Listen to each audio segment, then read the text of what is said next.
औज़ुबिल्लाहिमिनश्शैतानिर्रजीम बिस्मिल्लाहिर्रहमानिर्रहीम।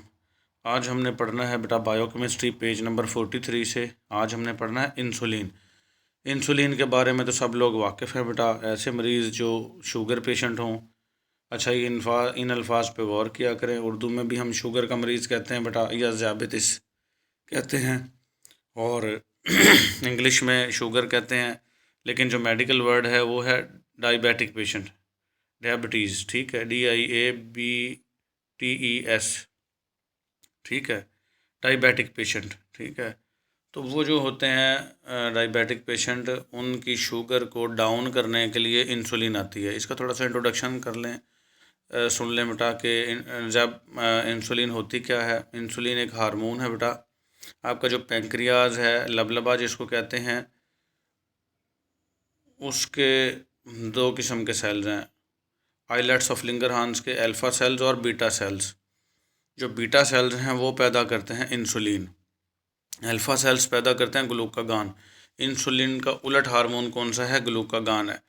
तो कोई मारूजी पूछ लेता, मारूजी अक्सर आ जाती है कि इंसुलिन कौन पैदा करता है? पेंक्रियाज के आइलेट्स ऑफ लिंगरहांस के बीटा सेल्स इंसुलिन पैदा करते हैं। काम क्या करते हैं इंसुलिन बेटा? आप जो शुगर लेते हो ना खाने में, मतलब मीठा वगैरह, अगर मीठा ना भी लेना तो आपकी गंदम में भी शुगर है, आपके चावल में इंतहाई किस्म की शुगर है। ये अगर किसी ने टॉपिक देखना है पिछला, तो बायोकेमिस्ट्री का कार्बोहाइड्रेट्स देख सकता है। कार्बोहाइड्रेट्स क्या होती हैं? शुगर। तो कहाँ कहाँ किस किस चीज़ में पाई जाती हैं, तो मैंने पूरा तफसील से बताया हुआ है। आप शुगर मीठा ना भी लें तो आप जो खाना खा रहे हैं, गंदम की रोटी खा रहे हैं, उसमें इंतहाई शुगर है। आप कहेंगे सर वो मीठी तो नहीं लगती, लेकिन बेटा कार्बोहाइड्रेट्स की ना 4 किस्में होती हैं, मोनोसेकेराइड, डाइसेकेराइड, ओलिगोसेकेराइड और पॉलीसेकेराइड। मोनोसेकेराइड में एक शुगर मालिक्यूल होता है, डाई में 2 शुगर मालिक्यूल, ओलिगो में 2 से 10 शुगर मालिक्यूल या 3 से 10 शुगर मालिक्यूल, और जो पॉलीसेकेराइड होती है ना, उसमें होते हैं 10 से ज़्यादा, लाखों करोड़ों भी हो सकते हैं। तो आपकी गंदम में, चावल में पॉलीसेकेराइड होती है, इंतहाई शुगर की मकदार, शिद्दत की।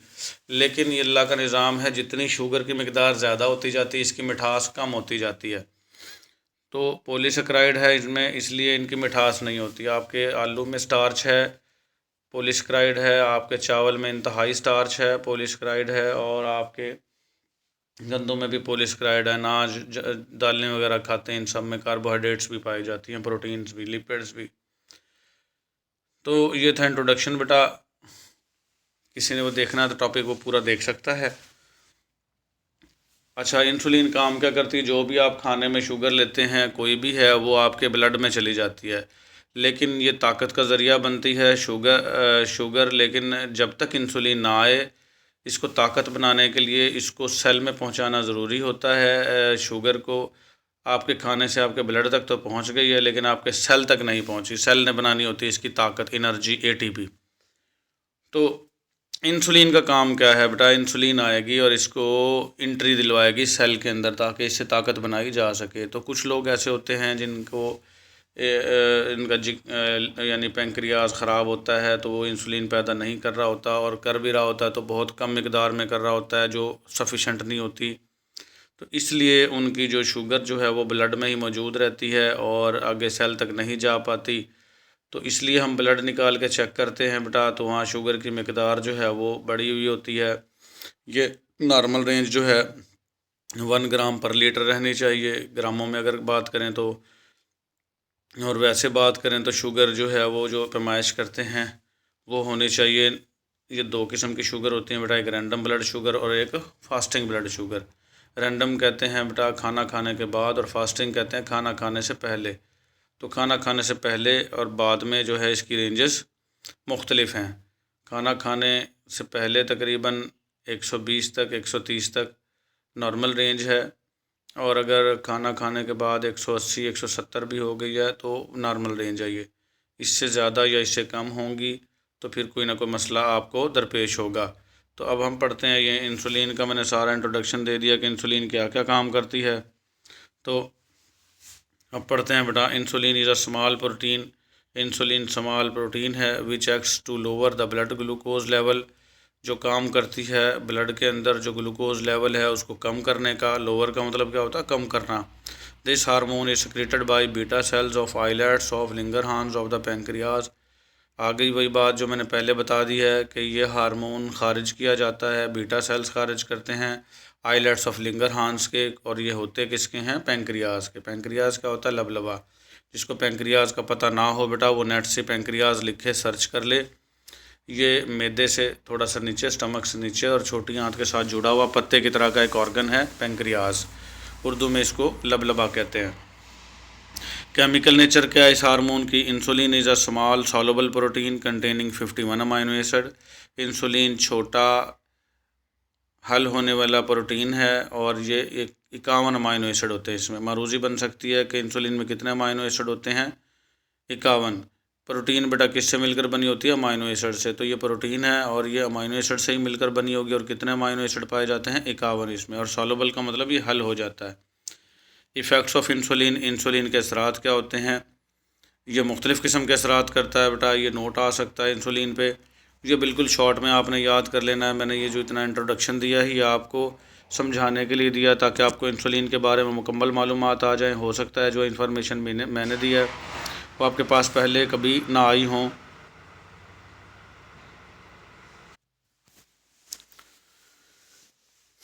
सॉरी बेटा, हमें थोड़ा स्टॉप करना पड़ा था। तो अब इसके हम काम देखते हैं बेटा। It increase the entry of glucose into cell. ये वही बात कर रहा है कि ये बढ़ा देता है एंट्री ग्लूकोज की सेल के अंदर by stimulating the process of facilitated diffusion. ये एक्टिवेट कर देता है, स्टिमुलेट कर देता है, तेज़ कर देता है उस प्रोसेस को, फैसिलिटेटेड डिफ्यूजन को। जो चीज़ें बेटा इंटर होती हैं सेल मेम्ब्रेन से, क्योंकि इसने ब्लड से और सेल के अंदर एंट्री करनी होती है, वो जो एंट्री होती है ना वो एक डिफ्यूजन के ज़रिए होती है। डिफ्यूजन कहते हैं बेटा किसी भी चीज़ की हायर कंसनट्रेशन से लोअर की तरफ जाना, क्या कहलाता है, डिफ्यूजन। और फैसिलिटेटेड डिफ्यूजन का मतलब क्या होता है कि मदद, कोई चीज़ मदद करे, फैसिलिटेट करे और फिर एंट्री दिलवाए। तो मदद कौन कर रहा है यहाँ पे, इंसुलिन। तो ये एंट्री करवा रहा है ग्लूकोज की सेल के अंदर। और कौन सा प्रोसेस, किसके ज़रिए, फैसिलिटेटेड डिफ्यूजन के ज़रिए। Specially in the muscle of adipose tissues. और ख़ास तौर पर किन सेल में एंट्री होती है इसकी, एडिपोज टिश्यूज़ में। एडिपोज टिश्यूज़ समझने वाली हैं बेटा। यहाँ ना बायो का एक एक लफ्ज़ समझोगे ना तो फिर आपके कंसेप्ट क्लियर होंगे। ये बायो है बेटा, इसके एक एक लफ्ज़ समझना चाहिए आपको कि एडिपोज टिश्यूज़ होते क्या हैं। अगर आप कहो कि सर लेक्चर शॉर्ट बनाया करें तो मैं बना दूंगा, लेकिन बेटा यहाँ हर एक चीज़, हर एक लफ्ज़ को एक्सप्लेन करना ज़रूरी होता है। तो एडिपोज टिश्यूज़ क्या होते हैं बेटा, जहाँ पे चर्बी जमा होती है। आपके हिप्स हो गए, आपका बेली पेट हो गया, आपकी चेस्ट होगी, ब्रेस्ट और थाइज़ हो गई। तो यहाँ इनके नीचे जहाँ जहाँ आपकी चर्बी जमा होती है उनको क्या कहते हैं, एडिपोज टिश्यूज़। तो वहाँ एंट्री करवाता है द हार्ट, दिल में एंट्री करवाता है स्मूथ मसल्स ऑफ यूट्रस। और यूट्रस जो है बच्चादानी, उसमें एंट्री करवाता है बाई एक्टिवेटिंग ग्लूकोकाइनेज। और ग्लूकोकाइनेज एक हार्मोन है, इसको एक्टिवेट कर देता, तेज़ कर देता है। और इस ग्लूकोज की एंट्री कहाँ कहाँ बढ़वा देता है, ये एडिपोज टिश्यूज़ में, दिल में और बच्चादानी में। But on the other hand, लेकिन दूसरी तरफ insulin does not facilitate glucose entry into the brain. ये बहुत प्यारी बात की है कि अब ये देखो कि इंसुलिन जो है वो दिमाग के सेल में ग्लूकोज को नहीं भेजता। एंड आरबीसीज और red blood cell, red blood cells क्या होते हैं, ब्लड के जो सेल होते हैं। रेड ब्लड सेल पे भी मैं अपने लेक्चर्स में मुकम्मल बहस कराया हूँ। खून के जो रेड खुलियाँ हैं, लाल खुलियाँ हैं, जो ऑक्सीजन लेके जाते हैं पूरे हर सेल तक और कार्बन डाइऑक्साइड लेके आते हैं, वो कौन से होते हैं, रेड ब्लड सेल। और इनमें क्या होता है, हीमोग्लोबिन। तो देख लो कितनी प्यारी बात की है। मारूजी बन सकती है कि बेटा इंसुलिन कहाँ कहाँ ऑक्सीजन यानी कि ग्लूकोज को भेजता है। आपने बताना है एडिपोज टिश्यूज़ में भेजता है, दिल में और बच्चादानी में भेजता है। और ब्रेन में और रेड ब्लड सेल में तो आपने बताना है कि वहाँ बिल्कुल नहीं भेजता ये, ठीक है। फिर आ जाएगा it increase utilization of glucose for energy. और अब ये बढ़ा देता है ग्लूकोज का ख़र्चा, ग्लूकोज को खर्च करवा देता है किसके लिए, ताकि ये तब्दील हो जाए एनर्जी में, ताकत में। ये मैं इंट्रोडक्शन में पहले ही बता चुका हूँ, इसलिए मैंने बताया था ताकि पहले फिर हम लेक्चर जो है वो चलाते जाएंगे, पढ़ते जाएंगे और आपको चीज़ें समझ में आती जाएंगी। तो it increase glycogen storage in the cell. और सेल के अंदर ग्लूकोज किस में तब्दील हो जाती है, ग्लाइकोजन में। और सेल के अंदर ये ग्लाइकोजन जो है वो स्टोर हो जाती है कि अगर आपको किसी तरीके से किसी भी वजह से अगर शुगर ना मिले, मीठा ना मिले, तो ये ग्लाइकोजन जो है वो दोबारा ग्लूकोज में तब्दील हो और आपको ताकत दे सके। देखें कितनी प्यारी बात है। It increase the conversion of glucose into fat to be stored in the adipose tissues. और ये भी बड़ी प्यारी बात की है बेटा, एडिपोज टिश्यूज़ मैंने अभी बताया था, जहाँ चर्बी जमा होती है उसको क्या कहते हैं, एडिपोज टिश्यूज़। तो जो फालतू ग्लूकोज है ना, अगर आप ज़्यादा ही ले रहे हैं, कुछ लोग बहुत ज़्यादा मीठे के शौकीन हैं तो वो मोटे हो जाते हैं, उनको चर्बी बढ़ जाती है। अब क्या किया इसने, इंसुलिन ने इंक्रीज़ कर दी कन्वर्जन, तब्दीली ऑफ ग्लूकोज की इंटू फैट के अंदर। अब देखो इस ग्लूकोज का क्या बना दिया, फैट बना दिया। एक तो ग्लूकोज का ताकत बनाई, एक्स्ट्रा ग्लूकोज की ग्लाइकोजन बनाई, फिर भी एक्स्ट्रा ग्लूकोज है तो उसका चर्बी बना दी, फैट बना दी, ताकि वो स्टोर हो सके एडिपोज टिश्यूज़ में। कहाँ भला, एडिपोज टिश्यूज़ पेट के ऊपर, थाइस पे, जिसको पट कहते हैं, आप रान कहते हैं, बटक्स या हिप्स, कूल्हे, उन पे तो मोटे हो जाते हैं, ये चर्बी चढ़ जाती है उन पे। तो ये सारे एडिपोज टिश्यूज़ हैं। अगर किसी को एडिपोज टिश्यूज़ देखनी है तो नेट पे जाएगा, एडिपोज टिश्यूज़ लिखेगा बेटा, सर्च करेगा, जहाँ जहाँ एडिपोज टिश्यूज़ हैं वहाँ वो पिक्स में जाके, इमेजेस में जाके देख लेगा। फिर आ जाएगा बेटा on fat metabolism. Fat metabolism पर क्या असरात करता है ये। अब फैट तो बना दी इसने, अब फैट को तोड़ना फोड़ना। मेटाबॉलिज्म क्या होता है, तोड़ फोड़। अच्छा, forms fatty acid from excess liver glucose. जो जिगर के ऊपर चर्बी होती है, एक्स्ट्रा होती है, उसका क्या बना देता है, फैटी एसिड बना देता है, by activating acetyl S कोलाइन carboxylase. ये भी एक हार्मोन है बेटा, एसिटाइल कोलाइन ए कार्बोक्सिलेज हार्मोन। ये इसको एक्टिवेट करेगा ताकि जो जिगर के ऊपर जो चर्बी है उसको काट दे और जिगर के ऊपर चर्बी ना चढ़ने दे, उसको किस में तब्दील कर देगा, चर्बी को फैटी एसिड में।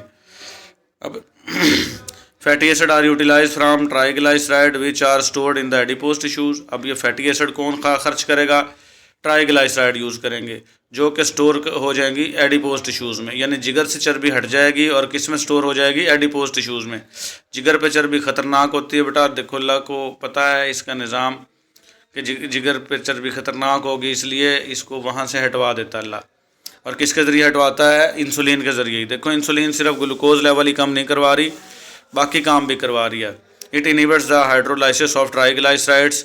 ये ट्राइग्लाइसराइड की जो हाइड्रोलाइसिस है, हाइड्रो का मतलब वाटर, लाइसिस का मेन तोड़ना, तो उसको रोक देता है इन फैट सेल, कि ये फैट सेल में ना जा सके, by inhibiting hormones sensitive lipase. जो सेंसिटिव लाइपेज हार्मोन है, लिपिड को तोड़ने वाला यानी चर्बी को तोड़ने वाला हार्मोन कौन सा है, लाइपेज हार्मोन है, और उसको ये रोक देता है। देख लो अगर चर्बी बढ़ गई है, जब आप मोटे हो गए हो, अब इससे ये भी पता चलता है बेटा कि आप मोटे किस वजह से हो रहे हो, शुगर खाने से, चीनी खाने से। अब शुगर जो है, चीनी जो है आपकी, वो इंसुलिन की वजह से, जितना आप चीनी खाओगे उतना इंसुलिन ज़्यादा आएगी, और वो एक्स्ट्रा शुगर को क्या बना देगी, आपकी चर्बी बना देगी। चर्बी बना के आपके एडिपोज टिश्यूज़ के अंदर उसको जमा कर देगी, और उसको जमा जब हो जाएगी तो उसको टूटने भी नहीं देगी अब, क्योंकि जो चर्बी को तोड़ने वाला हार्मोन, लाइपेज हार्मोन है, उसको रोक देगी, ये इनहिबिट कर देगी। ठीक है।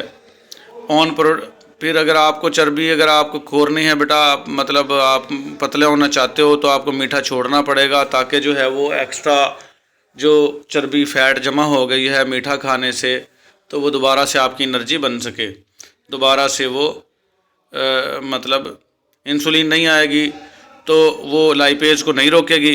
ठीक है, और लाइपेज को नहीं रोकेगी तो वो टूटना शुरू हो जाएंगे। ऑन प्रोटीन मेटाबॉलिज्म, प्रोटीन पर क्या असरात करती है ये।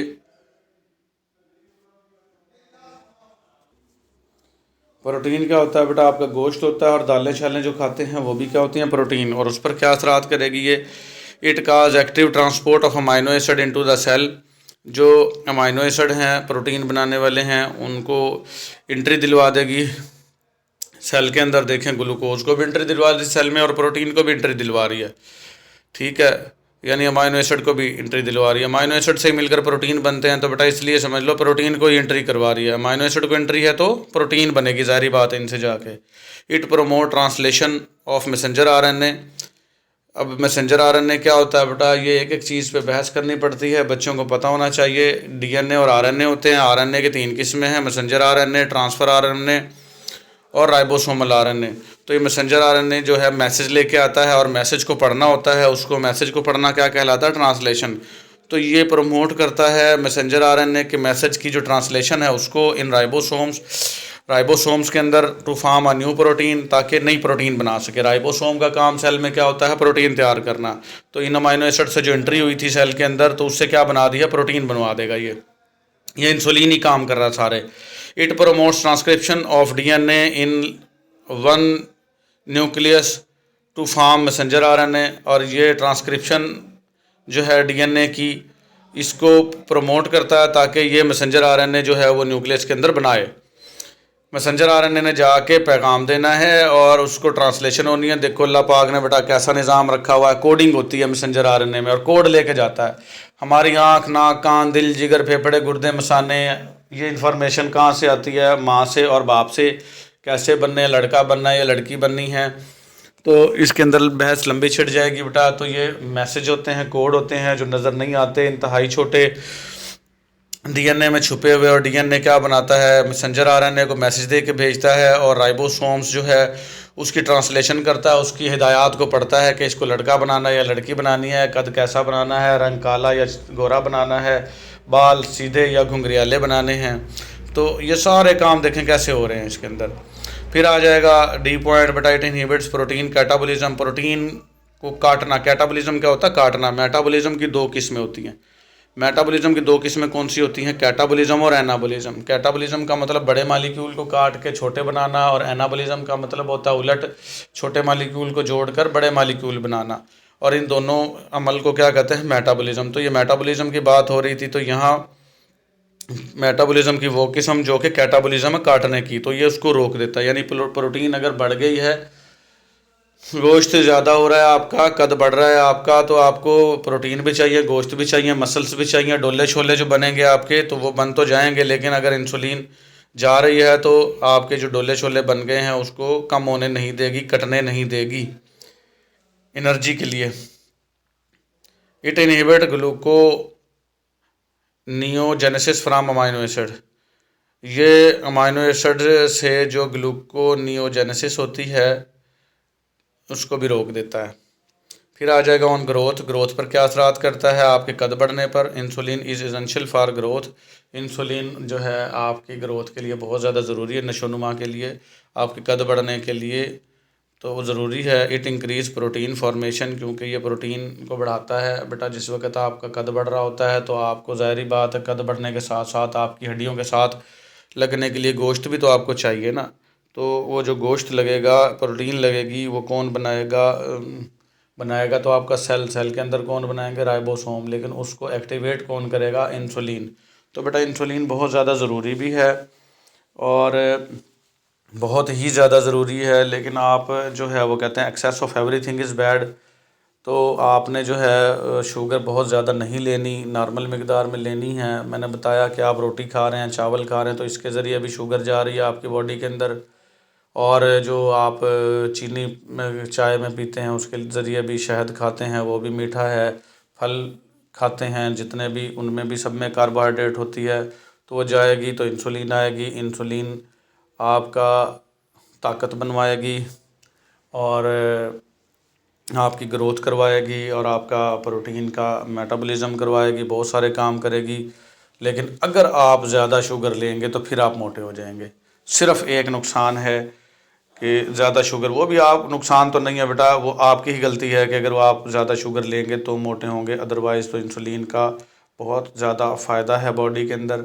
इसी कमी से डायबिटीज़ बीमारी हो जाती है शुगर की, जिससे आपका जो है ग्लूकोज़ लेवल बढ़ जाता है और बहुत सारी पेचीदगियों का बायस बनता है। तो आज के लिए इतना ही। लेक्चर थोड़ा सा लंबा हो गया है बेटा, लेकिन इसमें मैंने डिटेल्स दी हैं, आप याद करने में इसको 10 मिनट के अंदर अंदर याद कर सकते हैं। अगर आप इसको अच्छे से समझ लें तो फिर अगला जो हार्मोन है वो हमारा हार्मोन आ जाएगा टेस्टोस्टेरोन। ये मेल सेक्स हार्मोन है टेस्टोस्टेरोन, टेस्टीज खारिज करते हैं, बड़ा इंटरेस्टिंग है। अगले लेक्चर में पढ़ेंगे हम इंशाल्लाह। अगर मेरी बातें समझ में आ गई हों तो बेटा अपने दोस्तों को शेयर करें, लाइक करें। मिलेंगे अगले लेक्चर में। अल्लाह हाफ़िज़।